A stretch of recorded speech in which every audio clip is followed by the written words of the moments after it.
언어 공격성, 지능, 성역할 발달인데요. 언어 발달을 보겠습니다. 학습이론과 사회학습이론과 생득이론, 상호작용이론, 이런 이론적인 부분들을 먼저 말씀드리죠. 자, 학습이론은 스키너, 조작적 조건 형성인데 한마디로 말해서 언어 발달이라고 하는 것이 강화 등의 어떤 학습 메커니즘, 학습 기제를 통해서 이루어진다라고 하는 겁니다. 사회학습이론은 모방 아시죠? 모방.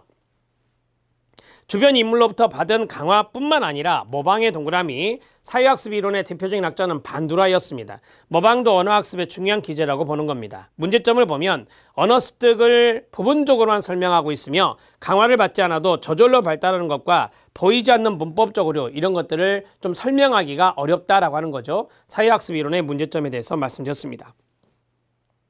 생득이론입니다. 생득이론은 어른을 통해서 언어를 배우기보다는 끊어요. 자, 출생에서부터 이미 득해서 나오는 겁니다. 생득이론. 그래서 아동 스스로 배울 수 있는 가능성을 밑줄, 선천적으로 타고났다고 보는 것이 생득이론입니다. 언어 습득 과정에서 환경적인 요인보다, 그렇죠, 가로, 생물학적 요인을 더 강조하는 이론입니다. 가로 닫고요. 촘스키가 대표적인 학자인데 아동은 언어 습득 장치를 가지고 태어난다고 봅니다. 언어 습득 장치는 외부로부터 들어오는 언어 자극을 분석하는 일단의 지각적, 인지적 능력이라 말할 수 있는데 언어 습득 장치를 통해 투입된 언어 자료를 처리하고 규칙을 형성하여 문법에 맞는 문장을 이해하고 산출할 줄 아는 겁니다. 표면 구조와 심층 구조가 있는데요. 표면 구조는 언어의 문법적인 구조를 말합니다. 문법적 구조의 밑줄, 표면에 동그라미 치고요. 그 다음에 문법과 어휘는 학습을 필요로 합니다. 심층 구조는 언어의 의미입니다. 의미의 동그라미요. 의미로서 심층 구조를 이해하는 것은 타고납니다. 그러니까 후천적으로는 문법적인 구조를 후천적으로 배우게 되는 거잖아요. 학습을 통해서. 근데 심층 구조는 선천적으로 타고난다라고 하는 겁니다. 언어의 의미라고 하는 거는. 자, 그 다음에 상호작용 이론. 언어 발달에서 생물학적 성숙도 중요하지만 언어 능력은 사회적 상황, 즉 환경에서 언어에 얼마나 노출되는가와 달려있다라고 하는 거죠.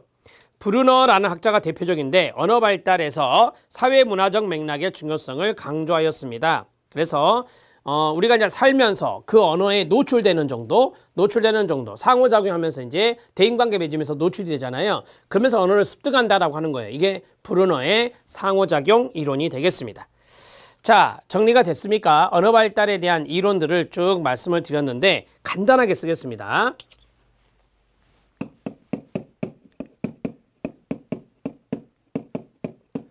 언어 발달과 관련된 이론들을 보면 첫 번째가 학습이론이었습니다. 학습이론에 이제 스키너가 있는데 이 스키너는 바로 강화의 원리에 따라서 이루어졌다라고 하는 거고, 그 다음에 사회학습이론은 반두라죠. 반두라는 모방학습에 의해서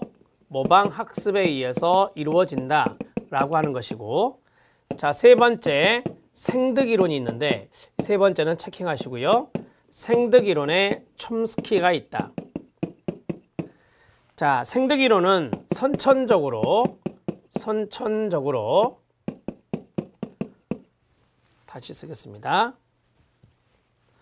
선천적인 측면을 강조하고 생물학적인 측면을 강조하죠.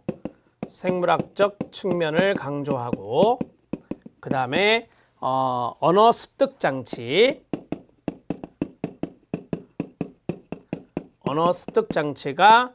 선천적으로 주어진다라고 하는 것입니다. 선천적으로 주어진다. 자, 그리고 이제 표면 구조라고 하는 것이 있었어요. 표면 구조와 심층 구조가 있는데, 자, 표면 구조는 문법적인 측면이다라고 했고, 그 다음에 여기는 의미적인 측면이다라고 했어요. 언어의 의미적인 측면. 그럼 문법적인 측면은 후천적으로 학습을 하는 거고, 후천적 학습에 의해서 이루어지는 것이고, 그 다음에 의미, 심층 구조는 바로 선천적인 것이다. 이렇게 정리를 할 수 있습니다. 자, 마지막 네 번째는 상호작용 이론입니다. 상호작용 이론. 자, 브루너가 대표적인 학자입니다. 자, 이 브루너의 상호작용 이론에 의하면 상호작용, 즉 환경의 영향입니다. 환경 영향, 의해서 상호작용에 의해서 언어를 습득하게 된다. 이렇게 정리를 할 수 있습니다. 자, 이제 실력 따지기를 보면 언어 발달 단계가 있습니다. 별표 하나 쳐주시기 바랍니다. 언어 발달 이전 시기, 언어 이전 시기를 보면 10개월에서 또는 1세 이전, 그러니까 12개월 이전입니다. 돌 이전에 소리를 내는 단계인데 제잘거림이나 구우구 등 이야기하는 순서를 배우며 몸짓과 비언어적 반응을 보이죠. 1어문기입니다. 한 단어기라고 보시면 되는데 이게 이제 명명 폭발기로서 18개월 무렵까지입니다. 출생에서 생후 18개월 무렵까지 사물의 이름에 급격히 관심을 가지면서 어휘가 확장이 됩니다. 한 단어 말은 문장은 아니겠죠. 발화가 이루어지는 상황 속에서 문장과 같은 기능을 하는 겁니다. 예를 들어서 까까는 엄마 과자 주세요의 의미다. 또한 연결 오류나 과잉 축소나 과잉 확장의 오류를 보인다. 거기에 밑줄 쫙 그어요. 1어문기 때 나타나는 것인데요. 연결의 오류, 그 다음에 과잉 축소, 그 다음에 과잉 확장 이런 것들이 나타난다.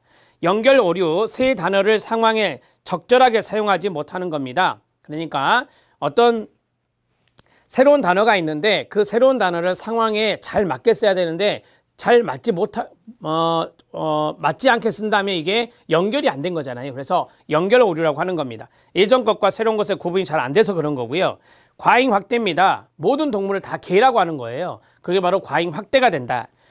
단어의 의미를 더 넓게 확대하여 사용하는 경우가 되고요. 과잉 축소입니다. 우리가 보통 이제 아기 하는데 자기 동생한테만 아기라고 부르는 사람들이 있겠죠. 그런 아이들이 바로 이제 과잉 축소를 보인다라고 하는 거예요. 단어의 의미 범주를 축소시켜 적용하는 것을 말 그대로 과잉 축소라고 합니다. 자신의 동생에게만 아기라고 부르는 경우가 이게 들어가고요. 그 다음에 두 단어기가 있습니다. 이제 18개월부터 20개월 사이 그때 두 단어기가 되는데 두 단어를 사용하며 의미 가진 단어만으로 말을 구성하고 언어 발달의 속도가 가속화되겠죠. 뭐 예를 들어서 엄마 빵 이런 거 있잖아요. 밑에 보면 나와요. 단어가 두 개입니다. 자, 그래도 의미는 이해되잖아요. 자, 전보식 사용이라고 그래. 이거를 전보식 표현을 사용하게 되는데 이는 조사, 접속사, 수식어 등 이 기능어를 생략을 하고 내용어를 주로 사용해서 두 단어기를 쓰는 거예요. 엄마 빵이 대표적인 것이 됩니다. 그 다음에 문장 사용기는 이제 생후 2년 6개월 무렵입니다. 생후 2년 6개월 무렵에 2개 이상의 어휘를 사용하고 수식어, 접속어를 사용하게 되고 보다 복잡하고 수준 높은 언어를 사용하게 됩니다. 그래서 문장 사용기라고 해요. 세상에 대한 이해가 높아질수록 그에 대한 알맞은 표현 수단을 찾으려는 노력을 기울이게 되고 의사소통의 능력도 발달해 나가겠죠. 자, 사회 상황에 맞게 말을 바꾸거나 화법에 맞는 말을 할 수 있는 능력이 되고 사회적 상호작용 과정에서 언어를 사용하는 능력. 그래서 우리가 의사소통이라고 하는데 그 의사소통 능력의 발달이 바로 문장 사용기다. 이렇게 보시면 되겠습니다. 자, 정리를 해보면 첫 번째가 언어 이전 시기가 있고 1어문기가 있어요. 이 1어문기 때 연결 오류, 과잉 축소, 과잉 확대 이게 나타나고요. 그 다음에 두 단어기가 있고 그 다음에 문장 사용기 이렇게 네 가지가 있다. 이렇게 말씀을 드렸습니다. 돌 되기 전까지가 언어 이전 시기가 된다. 이렇게 말씀드렸고요. 그 다음에 개월수를 좀 이야기하면 이제 18개월까지 그러니까 돌에서부터 18개월까지가 한 단어기가 되고 18개월에서 20개월이 이제 두 단어기가 되고 그 다음 세고 2년 6개월 무렵에는 문장을 사용한다. 이렇게 정리를 하시죠. 자, 기출문제 확인학습 들어갑니다. 거기 별표, 형태, 내용, 기능이 있습니다. 거기 화용론적 지식이 있잖아요. 그게 이제 출제가 됐거든요. 거기에 별표를 쳐주시면 됩니다. 의문론이 있습니다. 형태에 세 가지가 있어요. 의문론, 형태론, 통사론이 있는데 자, 의문론은 언어의 소리체계를 말합니다. 소리체계의 밑줄. 그 다음에 형태론이 있습니다. 수, 시제, 인칭, 능동태 등 문법적 표시의 밑줄이요. 문법적 표시가 바로 형태론이라고 해요. 문법적 표시에 관한 사용규칙을 말합니다. 통사론입니다. 구문론이라고 해요. 통사론을 구문론이라는데 의미 있는 구와 절, 문장을 형성하기 위해 단어가 배열되는 방식입니다. 문장 형성, 거기에 밑줄이요. 문장을 형성하기 위해서는 단어를 우리가 배열해야 되잖아요. 뭐 주어가 앞에 오고 서술어가 맨 뒤에 가잖아요. 이런 것들이 배열인데 그러한 배열을 구문론이다 이렇게 말하고 통사론이다 이렇게 정리할 수 있습니다. 내용은 의미론적 지식입니다. 단어 문장의 의미에 대한 규칙이다. 의미에 동그라미 치면 돼요. 그래서 내용, 의미 또는 의미적 내용 이런 식으로 머릿속에 넣으시면 되고, 자, 기능이 있습니다. 활용론이라고 하는데요. 의사, 소통, 목적, 거기에 밑줄이요. 가로, 의사, 소통, 목적을 위해서 상황 내에서 어떤 언어 사용의 적절성 여부를 밝히는 이론이 바로 활용론이다. 이렇게 말할 수 있어요. 우리가 어떤 상황에서 소통하기 위해서 어떤 단어를 쓸 건가, 어떤 단어가 적절한 건가, 그걸 생각을 해야 되는데 그게 바로 기능과 연관성이 있는 활용론적 지식이라고 말하는 겁니다. 자, 이 부분이 이제 출제가 됐기 때문에 간단하게 키워드로 잡아드리면, 자, 세 가지죠. 첫 번째는 형태,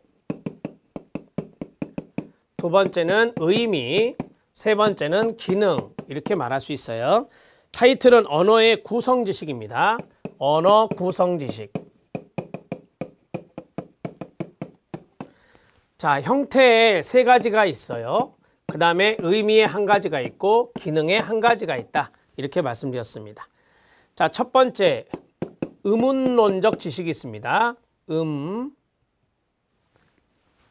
소리, 음운론적 지식. 자, 바로 밑에 쓸게요. 이거는 소리체계입니다. 소리체계 이렇게 쓰시면 되고요. 그 다음에 두 번째가 형태론이 있습니다. 형태론적 지식이 있고, 형태론적 지식은 문법체계다 이렇게 말했죠. 문법체계다. 그 다음에 통사론적 지식인데, 통사론은 구문론이라고 한다. 구문론적 지식이다. 자, 이거는 구문론에서 힌트가 나와요. 문장입니다. 문장. 문장 구성과 연관성이 있다라고 해요.